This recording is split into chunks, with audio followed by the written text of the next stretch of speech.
My name is Maya Brooks. I'm 32 years old, and for most of my life, I lived in the shadow of my older sister, Lauren. Lauren was the perfect daughter, smart, polished, and endlessly praised. Our parents, Clarissa and David Brooks, never tried to hide their favoritism. They spent every spare dollar and every ounce of energy on her future. Private tutors, violin lessons, college prep, Lauren got it all. I got used to being invisible. I still remember the day Mom told me I couldn't keep going to art class. Lauren's SAT tutor costs more than we thought, she said, without apology. Dad just nodded in agreement.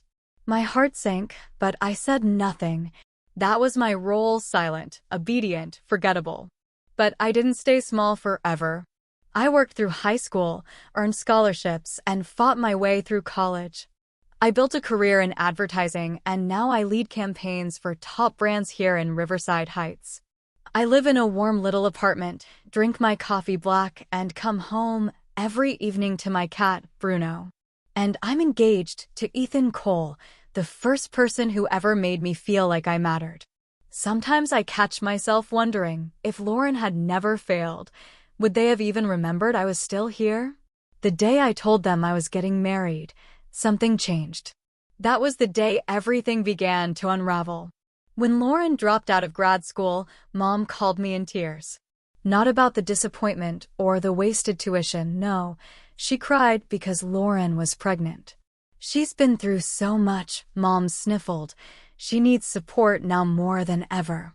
I stayed silent on the phone, staring at the ceiling in my office. My fingers curled around the pen I'd been using to scribble notes for a campaign pitch. I wanted to ask, where was this energy when I was juggling 2 jobs and night classes? But I didn't. I just said, I hope she's okay. Lauren moved back in with our parents. Her boyfriend, Zach Preston, was a part-time musician with no job and no plan. Still, Mom and Dad welcomed him like royalty. They threw Lauren a lavish baby shower and posted photos of her nursery online like it was the second coming. That was the first time in years they started calling me regularly.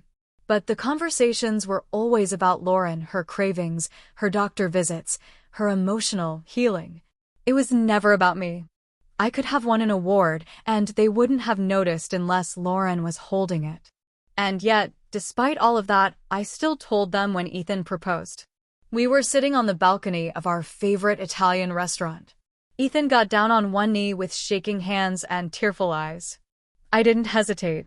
I said yes, right there between the candlelight and the sound of violins drifting from inside. A week later, we invited my parents to dinner. I wanted them to feel included, even after everything. I even baked Mom's favorite lemon pie. They sat across from us in stiff silence as I shared the news. Ethan held my hand, smiling. We're getting married next summer, I said. We've already reserved the date for the engagement party. Mom blinked. That's nice. Dad nodded once. Well, your sister's had a rough year. Maybe wait until she's more settled before doing something big. I laughed quietly but bitterly. I waited my whole life. They didn't smile. That was the moment I knew they hadn't changed. And whatever peace I thought we had was about to shatter. 3 months later, Lauren announced her engagement. Not privately. Not in a quiet family gathering. She posted it online, complete with a photo of the ring, her hand on Zach's chest, and a caption that read, "So excited to marry my soulmate this June. Engagement party next month. Save the date." My heart sank when I saw the date. June 17th. My engagement party. The one I'd told everyone about months ago. The one I'd already booked at Bluewood Gardens, with invitations sent, catering arranged, and a dress hanging in my closet. At first, I thought it had to be a mistake. I called Mom, trying to keep my voice steady. Hey, did you see Lauren's post? Yes, she said flatly. Isn't it exciting? They're finally making things official. I paused. She picked the same date as my engagement party. A moment of silence. Well, Mom said, she didn't mean to. But Maya, can't you move yours? Lauren has so much going on right now, she can't reschedule everything. I felt something crack inside me. I told you the date months ago. We've planned everything. You were invited. Maya, she sighed, sometimes you need to be the bigger person. Your sister needs this more than you do. I hung up before I said something I couldn't take back. Later that night, Ethan held me while I cried. Not just over the date, but because deep down I knew what was coming. And I was right. The next morning, I got a group message from Mom. Hi everyone. Just a reminder, Lauren and Zach's engagement party is June 17th at the Willow Creek Clubhouse. We can't wait to celebrate. Please RSVP. She invited all the same people. Family, friends, even some of my coworkers. No mention of my event. I didn't cancel. I refused. But nothing could have prepared me for what happened that night. June 17th came with perfect weather. I stood near the entrance with Ethan, smiling through the nerves. Despite everything, I was determined to enjoy this night. It was my engagement party. My moment. I'd worked for every piece of this life, this love, and I wasn't going to let anyone take it from me. Some people came. Not as many as we invited, but enough to keep the room warm with laughter and polite conversation. A few coworkers approached and gave awkward hugs, whispering about Lauren's surprise party happening across town at the same time. I just smiled and offered them champagne. I didn't bring her up. I didn't need to. But then, the front doors opened. I heard them before I saw them, heels on tile, the sudden shift in chatter. Every head turned. My heart sank. There she was, Clarissa, my mother, in a shimmering silver gown like she was the guest of honor. Her face was painted into a polite, cold smile. David, my father, followed behind her, stiff as a statue. And then, Lauren. 8 months pregnant, hand on her belly, draped in a pale pink dress, like she was floating. Zach walked beside her like a lost puppy. The music faltered. Conversation stopped. I stepped forward, already tense. What are you doing here? Clarissa didn't hesitate. You left us no choice. No choice. I blinked. You scheduled her engagement party on my date. You invited all my guests. You made it clear where you stand. She's pregnant, Maya. She needs support. So that gives you the right to humiliate me? Clarissa's face twisted. You're the one who turned this into a war. You wouldn't change your date. You wouldn't think about your sister for once in your life. I laughed bitterly. Once? That's all I've ever done. Then it happened. She stepped forward, and before I could move, she grabbed a fistful of my hair hard. My head jerked back, and gasps filled the room. I heard the clatter of a champagne glass hitting the floor. My scalp burned, and then came the slap, sharp and echoing across the marble hall. Pain flashed white-hot across my cheek. I staggered back, stunned. The room went silent. Clarissa's voice cracked with fury. You don't deserve this party. You don't deserve him. Ethan rushed to my side, gripping my arm. Don't touch her again. David finally spoke, softly. Clarissa, enough. But she wasn't finished. You've always been second. Always bitter. Always trying to make everything about you. And now you're turning people against their own family. I looked around at the stunned faces of my guests, then back at the woman who gave birth to me and never once chose me. I straightened up. You've shown everyone exactly who you are. Thank you for making it so clear. I turned to the crowd. I'm sorry. This was supposed to be a celebration. But my family isn't welcome here. David took Lauren's arm. Zach lingered a moment before turning away. Clarissa stood frozen, lips trembling, then stormed out like a queen denied her throne. I let them go. And then I walked back into the center of the room, face still stinging, heart still racing, but standing tall. Because for the first time in my life, I wasn't shrinking to make anyone else comfortable. This night was mine. The days after the party were quiet, but not peaceful. My phone lit up with messages from extended family. Aunts pretending they didn't know about the double booking. Cousins who suddenly wanted to stay out of the drama. A few brave ones called to say they were sorry. that they saw everything, that they were embarrassed for my parents. I appreciated the honesty, but it didn't change anything. Clarissa never called. David didn't either. But Lauren did. It was 2 weeks later, just after midnight. I almost didn't answer. I didn't know she'd do that, she said. I didn't want it to get that far. You still showed up. You stood there while she slapped me. I was trying to keep the peace, she said. I thought maybe if you saw how happy we were. Happy? I laughed. You hijacked my night. You let Mom turn it into a public humiliation. And you think that's happiness? She didn't reply. So I hung up. I blocked her number the next morning. Ethan and I moved forward. We met with our wedding planner again, picked a new venue, smaller, more private. We didn't invite Clarissa or David. We didn't even send an announcement. And slowly, something strange started happening. I began to feel lighter. For years, I'd carried this invisible weight of being second, of trying harder, of hoping they'd see me. But now that I wasn't trying anymore, I felt free. Until I got the envelope. It came by mail. No return address. Just my name in cursive. Inside was a folded photo, me and Lauren at ages 6 and 8. Matching dresses. Smiling. Behind us stood Clarissa, arms folded, face stern. On the back, in unfamiliar handwriting, were the words, "It wasn't always like this." Ask about 2007.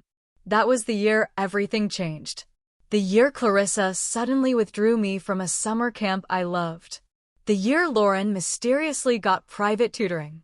The year my college fund ran out. I stared at the words, heart racing. Who sent this? Why now? And what happened in 2007 that they'd kept hidden for so long? I couldn't sleep. That photo haunted me, the way Clarissa's arms were crossed, her mouth tight, her eyes watching us like a hawk guarding secrets. The words on the back echoed louder with every hour. Ask about 2007. I started digging. Old emails. School records. Bank statements I had saved from the years when I'd filed FAFSA forms myself.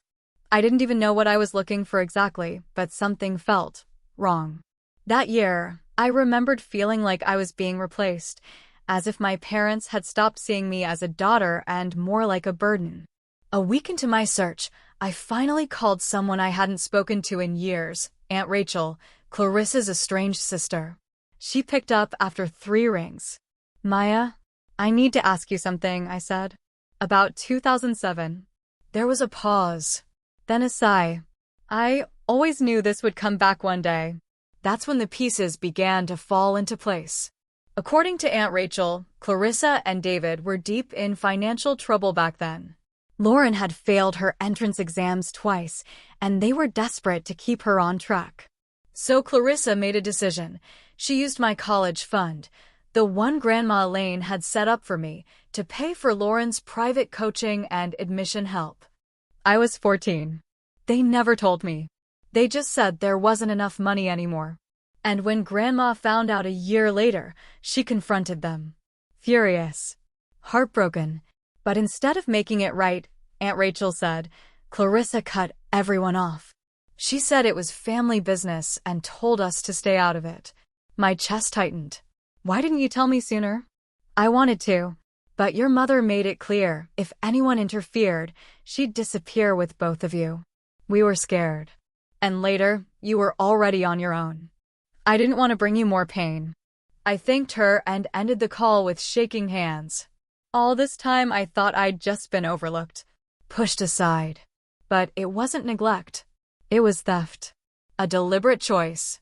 They'd stolen from me, my future, my chances, and given them to Lauren. And even that hadn't saved her. She still dropped out. She still got pregnant. And they still expected me to sacrifice more. The photo hadn't just been a warning. It was a message. Someone out there wanted me to know. And now that I did, I couldn't unsee the truth. It wasn't just favoritism. It was betrayal. I sat for hours that night, staring at the photo, the words burned into my mind. I could feel the years of lies, the silent manipulations, and the rage bubbling up in me. It was like I was standing at the edge of something I couldn't ignore anymore, a truth so ugly it would shatter everything I thought I knew about my family. I needed answers. The next morning, I called David. It had been weeks since the incident at my engagement party, but I knew I had to confront him directly.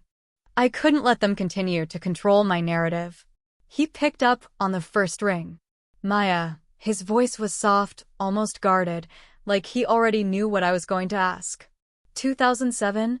What happened in 2007? There was a long pause. Then a sigh. You don't need to know that. I do. It's the reason everything has been falling apart for years. Why I was treated like I didn't matter. Why my future was stolen from me. I told you it's not like that, he said, his voice rising. You wouldn't understand. No, I wouldn't understand? My voice cracked. You used my college fund to pay for Lauren's private tutoring, didn't you? You took what was mine to give her a chance. And then you left me in the dark. For years. There was silence on the other end, and then David spoke, his voice trembling. Clarissa made the decision. She said it was for the best. You had a scholarship. You would be fine without it. You took my future, I whispered, a wave of emotion flooding over me. You didn't even tell me. You stole it. His voice broke. We were trying to help Lauren. She was struggling. She needed a chance. You didn't help anyone, Dad. You destroyed everything. Lauren still dropped out. And I was left in the shadows with nothing. Another pause, longer this time. I didn't know what else to do. I thought you'd understand. We didn't want to make you feel like you weren't enough. Well, you succeeded. I choked on the words. You made me feel invisible. I hung up. I didn't need to hear anymore. I had my answers. But the weight didn't lift. It got heavier. I knew that confronting them was just the beginning, but it didn't change the fact that I had to leave them behind. I needed closure. But more than that, I needed to be free. I didn't wait for them to reach out. I knew they wouldn't. Instead, I made a decision. I was going to confront Clarissa. Not for an apology. Not for some dramatic confrontation. I just wanted the truth, the final pieces of the puzzle that had haunted me for years. I drove to the house, the one I used to call home. It was quiet, the shutters half closed, like the house was holding its breath. Clarissa answered the door, her expression sharp as ever. But there was a flicker of something fear? Guilt? I couldn't tell. Maya, she said, crossing her arms. What do you want? I want the truth, I said, my voice steady. I want to know why you did it. Why you took my future without telling me. Why you treated me like I didn't matter. Her eyes flickered. You don't understand. It was for the family. I shook my head. You used me. You used me. I thought it was the right thing to do, she said, her voice cracking. Lauren needed a chance. You were always going to make it. We had to make sure she didn't fall behind. You should have told me. You should have let me decide. You had no right. She took a deep breath, looking at me for the first time like she was truly seeing me. I'm sorry, Maya. I never meant for it to hurt you. But it did, I whispered. It ruined everything. You ruined everything. Clarissa didn't say anything more. She just stood there, silently. I walked away then. There was nothing more to say. I didn't need an apology. What I needed was closure. And for the first time, I felt like I had it. It wasn't going to be easy to walk away from them. But I had already started walking a long time ago, and now I was done looking back. The next few days felt like a fog lifting. I didn't feel lighter exactly, more like I'd finally stepped out from underneath a heavy cloud that had followed me for as long as I could remember. The weight of the past was still there, but now it was mine to carry. I no longer had to pretend it wasn't there. The phone calls from relatives started to die down. The sympathy I'd received from a few distant cousins faded, replaced by awkward silences and rushed apologies from those who couldn't quite understand what I was going through. No one ever really did. But Ethan, he was there. Always. He saw me, really saw me. Not as the product of my family's drama, not as the girl they had ignored and pushed aside, but as me. He held me when I cried, and we spent hours together, planning our future, our wedding, and the life we were about to build. Every moment with him was like a small spark in the dark, guiding me forward. And slowly, I began to believe in the possibility of happiness that wasn't tethered to my past. Then came the letter. It arrived one morning, tucked beneath a stack of bills and flyers. The envelope was plain, the handwriting unfamiliar. I almost didn't open it, but I did. Inside was a single piece of paper, folded neatly. The words were typed in a bold, serif font that felt cold, distant. Maya, we need to talk about your future. It was from a lawyer. The letter detailed a meeting scheduled for the following week, an official reading of the will from Grandma Elaine. My heart stopped. I hadn't even known Grandma had a will. I hadn't even thought about what she might have left me. But something about it felt wrong. The more I thought about it, the more the nagging feeling in the back of my mind grew. Grandma had always been a sharp woman, independent and wise.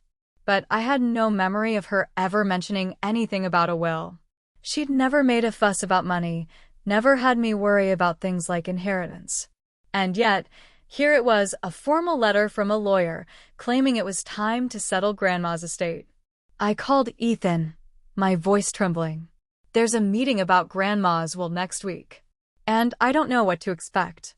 I don't know what she left, but something about this feels off. Ethan's voice was calm, reassuring. We'll go together. We'll figure it out. I didn't want to feel paranoid. I didn't want to think that maybe, just maybe, this was another way for my family to control me. But everything they'd done to me, all the lies and secrets they'd kept for so long, made me suspicious. And deep down, I felt like I was being pulled into something much larger than I could see. Like I was about to uncover another layer of the family's twisted game.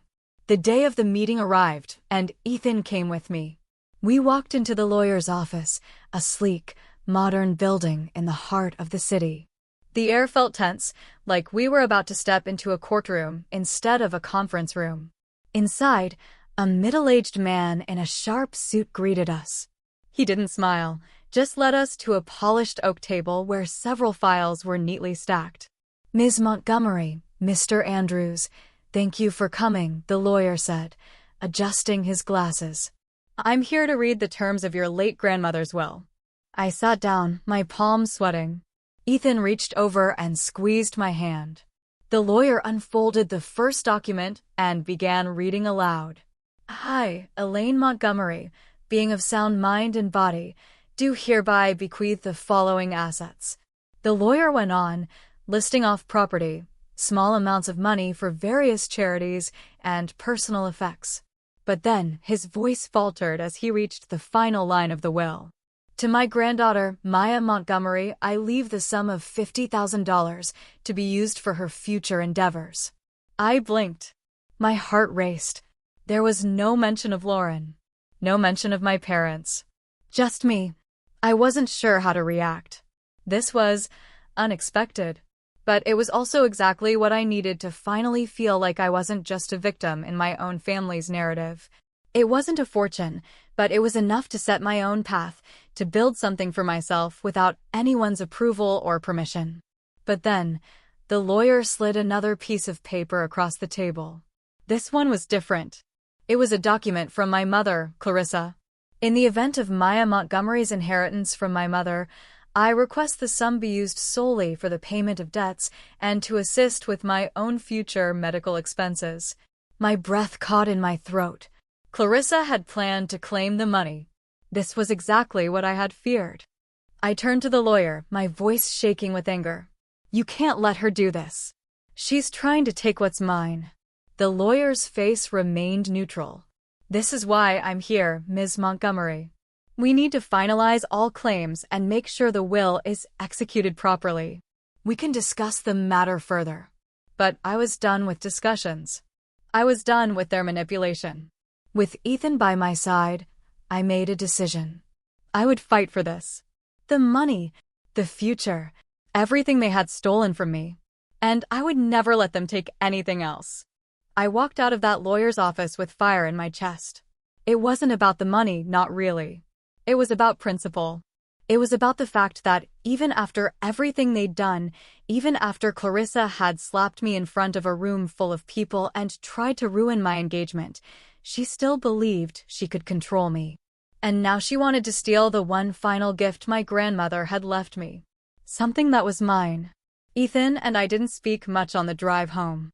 He held my hand, and that was enough. His silence wasn't indifference, it was support. He knew I needed space to think, to plan. When we got home, I sat down at my computer and started researching estate law, inheritance rights, and family claims. The more I read, the more disgusted I became. There were legal ways she could try to manipulate this. And if she succeeded, I'd lose the one thing my grandmother had intentionally set aside for me. The next morning, I called the lawyer, Mr. Jacobs, and asked for a private meeting. I need to contest Clarissa's claim, I told him. That money wasn't meant for her. You know that. And if she thinks she can twist this, she's wrong. Mr. Jacobs sighed. You have a case, Maya. But be prepared. Your mother has already hired her own legal counsel. Of course she had. The following week turned into a battlefield. Court notices, lawyer calls, tense emails. Clarissa wasn't backing down, and she was nastier than ever. She accused me of manipulating Grandma, of being ungrateful, of cutting the family off without cause. But she didn't realize she was just giving me more fuel. Each lie, each threat, each attempt to guilt me into surrender made me stronger. Then came the biggest twist of all. Late one evening, while sorting through a box of old photos Grandma Elaine had left me, I found a sealed envelope with my name on it. The handwriting was unmistakable, hers. I opened it, hands trembling. Inside was a letter, dated 6 months before her death. Dearest Maya, if you're reading this, then I'm gone. And I hope the money I left you brings you something far more important than comfort, freedom.